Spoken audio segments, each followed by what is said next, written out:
Hello అండి, అందరికీ నమస్తే. Welcome back to my channel. This is Lakshmi. Videos upload చేసి అయితే చాలా డేస్ అయిపోయిందండి. పాపకి హాలిడేస్ అది ఇవ్వడం వల్ల మేము ఊర్లో వెళ్ళడం వల్ల అప్లోడ్ చేయలేదు. అందరూ అడుగుతున్నారు అదేంటి వీడియోస్ ఆపేశారని. తెలియదండి, పాపకి హాలిడేస్ రావడం వల్ల కొంచెం అప్లోడ్ చేయలేక, అందులోనే కుకింగ్ వీడియోసే కదా, కొంచెం కుదరలేదండి అప్లోడ్ చేయడానికి, చుట్టాలు అది రావడం వల్ల అలా అయిపోయింది. సో ఇకపై మీకు day by day videos upload చేద్దామని చూస్తున్నాయండి.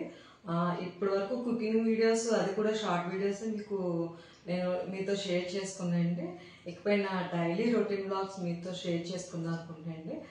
డే బై డే అయినా సరే అప్లోడ్ చేయడానికి ట్రై చేస్తాను. ఈరోజైతే నా ఫ్రైడే రొటీన్ బ్లాగ్ మీతో షేర్ చేసుకుంటున్నానండి. గుడ్ మార్నింగ్ అండి. ఇది ఫ్రైడే మార్నింగ్ బ్లాగ్ మీతో షేర్ చేసుకుంటున్నానండి. ఇక్కడైతే స్టవ్ క్లీన్ చేసుకున్నాను, నైటే క్లీన్ చేసేసుకున్నానండి. ఇప్పుడు మార్నింగ్ పాలు కాచుకుంటానండి. పాలు కాచుకున్న ముందు మాకు పాలు ప్యాకెట్లు అయితే క్లీన్ చేసుకుంటానండి. అంటే అన్ని చేతులు మారొస్తుంటాయి కదా, అందుకని పాలు ప్యాకెట్లు కడిగేసి స్టవ్ మీద పాలు వేసానండి. ఇక్కడ టీ నాకు చరణ్ గారి కోసం పెడుతున్నాయండి. టీకి అయితే ముందు డికాషనే పెడుతున్నా అండి. ఇంతకు ముందు అయితే పాల్లోనే కలిపి పెట్టేసేదాన్ని. కొంచెం బాగోట్లేదు ఈ మధ్య టీ పొడి, అందుకని ఇలాగా ట్రై చేసాను. ఈ మధ్య బాగుంటుందండి. ఇక్కడైతే ఒక గ్లాసు డికాషన్కి వాటర్ తీసుకున్నాయండి. టీ పొడి అయితే 1.5 స్పూన్ తీసుకున్నా. 3 స్పూన్లు పంచదార వేసేయండి, 2 యాలకులు, 1 స్పూన్ మిరియాలు వేసేయండి. అల్లం లేనప్పుడు మిరియాలు వేస్తుంటాయండి. ఇలా బాగుంటుందండి టీ, ఒకసారి ట్రై చేసి చూడండి. ఇక్కడైతే అంటే అందరికీ వస్తుందండి టీ, కొంతమందికి పెళ్ళైన వాళ్ళు కొత్తలో పెట్టడం అది రాదు కదండి, అందుకోసం చెప్తున్నాను. ఇది కూడా చెప్పాలా అనుకుంటారు కదా, అందుకేనండి.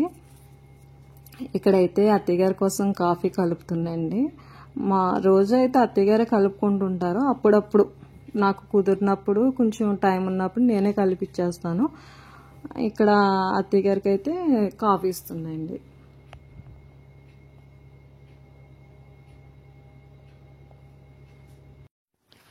ఇక్కడ అత్తయ్య గారికి అయితే కాఫీ కలిపి ఇచ్చేసానండి. ఇంకా తర్వాత లంచ్కి ప్రిపేర్ చేస్తున్నాను. మాకైతే చైతు మార్నింగ్ 9కి ఆఫీస్కి వెళ్ళిపోతాడండి. అందుకని ఇక్కడ పూజ కన్నా ముందే మాకు వంట చేసుకున్నాకే పూజ స్టార్ట్ చేస్తాయండి. ఈరోజైతే లంచ్ కోసం పప్పు, టమాటా, ఇంకా చామదుంపల ఫ్రై చేస్తున్నాయండి.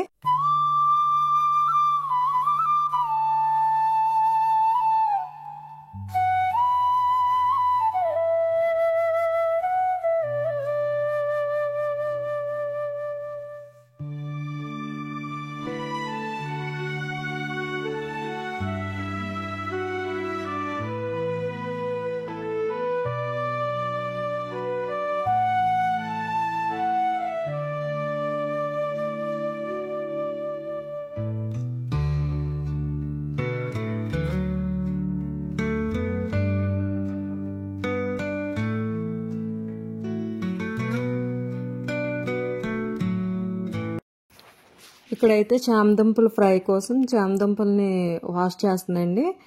కొంచెం మట్టి ఎక్కువే ఉంటుందండి చామదుంపలు, ఎందుకంటే నేల లోపల పండుతాయి కదా, దానికోసమని ఒక 4-5 సార్లు అయితే వాష్ చేశానండి.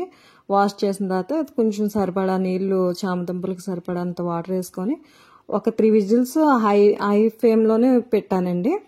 ఉడికించుకోవాలి వాటిని. అవి ఉడికించిన తర్వాత ఇందులో అయితే వేడి నీళ్ళు తీసేయండి, మళ్ళీ చల్లనీళ్ళు అయితే వేయొద్దు. ఎందుకంటే మళ్ళీ చల్లనీళ్ళు వేసిన తర్వాత జిగురు ఎక్కువైపోతుంది చామదుంపలది. సో వేడి నీళ్ళు అన్నీ తీసేసిన తర్వాత కాసేపు చల్లారినాక అప్పుడు దీని పైన పొట్టు అనేది తీసేసుకోండి. ఇక్కడ తీసి చామదుంపలను అయితే 2 ముక్కలుగా చేసుకున్నాండి. కొంచెం ఆయిల్ మామూలు ఫ్రై కన్నా కొంచెం ఎక్కువే పడుతుంది. ఆయిల్ ఎక్కువ వేసి కొంచెం బాగానే వేపాలండి. చామదుంపలను అయితే గోల్డెన్ బ్రౌన్ కలర్ వచ్చే వరకు వేయించుకోవాలండి. అవి వేగిన తర్వాత అవి పక్క గిన్నెలోకి తీసేసుకొని, ఎక్సెస్ ఆయిల్ ఉంటుంది కదండి, అది సపరేట్గా తీసేసుకొని మళ్ళీ అదే ప్యాన్లో వేసుకోవాలండి. వేసుకున్నాక ఉప్పు, కారం, కొంచెం పసుపు వేసుకోవాలండి. ఇవి వేసుకున్న తర్వాత ఎక్కువసేపు అయితే వేగనివ్వద్దు. ఎందుకంటే అది మళ్ళీ కారం నల్లగా అయిపోయి మాడిపోద్దండి, ఇంక టేస్ట్ బాగోదు. ఇంక స్టవ్ ఆఫ్ చేసి అలా కాసేపు గిన్నెలో ఉంచేస్తే ఉన్న వేడికి బాగా ఏగుతుందండి, ఉప్పు కారం బాగా పడుతుంది ముక్కలకి.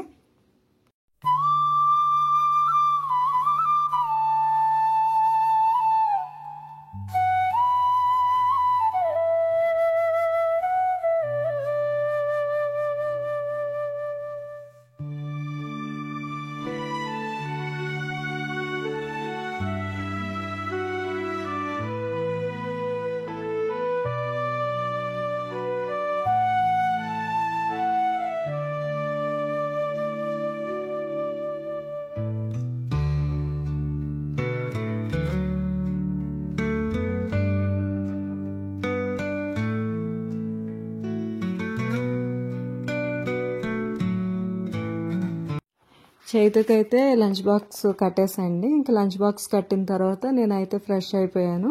ఇంకా నా పూజ అయితే స్టార్ట్ చేసుకుంటున్నాయండి ఇక్కడ. నాకైతే హెల్పర్ ఉందండి, తన పేరు అంజలి. తనైతే మార్నింగే వచ్చి ఇల్లు ఊడ్చేసి తడిగుడ్డ వేసేసిందండి. ఇంకా నేను గడపలు అయితే తడిగుడ్డతోటి క్లీన్ చేసుకొని పసుపు రాస్తుందండి. పసుపు రాసి బొట్లు పెట్టుకొని ముగ్గేసుకుంటానండి.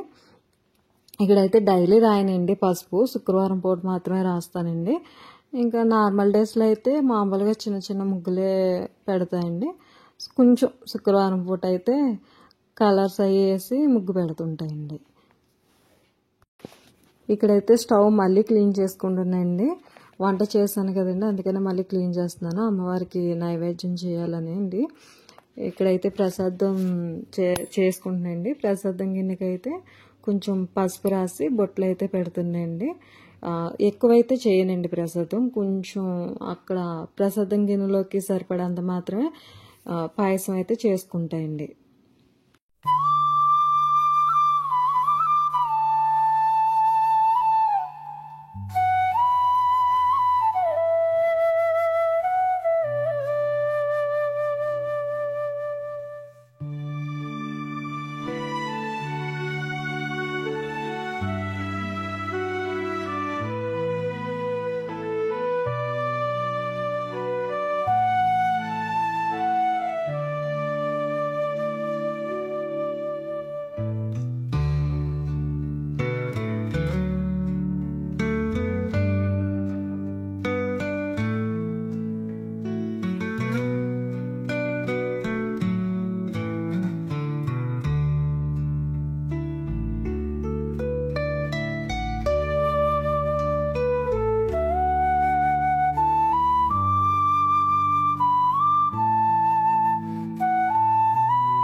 సో నేను పూజ అయితే సింపుల్గా చేసుకున్నానండి. నాకైతే మంత్రాలు అయ్యి రావు, ఇలాగే సింపుల్గా చేసుకుంటాయండి.